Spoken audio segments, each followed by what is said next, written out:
গাজীপুরের টঙ্গীতে বাবা ছেলের মরদেহ উদ্ধার করেছে পুলিশ। এ ঘটনায় নিহতের বড় ছেলেকে জিজ্ঞাসাবাদের জন্য পুলিশ হেফাজতে নেওয়া হয়েছে। পুলিশ জানিয়েছে ঘটনাটির তদন্ত চলছে।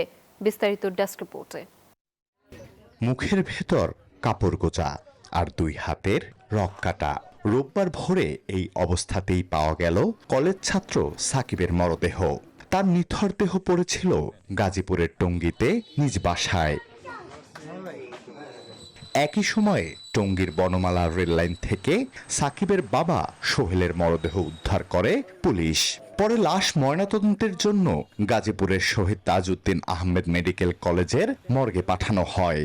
এক বাগিনা ঘরের ভিতরে এই অবস্থা, আর একটা রেলেকাটা ঘরে ছিল আর দুই ভাই আর বাবা। এই ঘটনায় নিহত সোহেলের বড় ভাই সোহানকে জিজ্ঞাসাবাদের জন্য পুলিশ হেফাজতে নেওয়া হয়েছে। পুলিশ জানায় সাকিবের মরদেহে নৃশংসতার চিহ্ন পাওয়া গেছে। ঘটনাটি পরিকল্পিত হতে পারে এবং এর তদন্ত শুরু হয়েছে।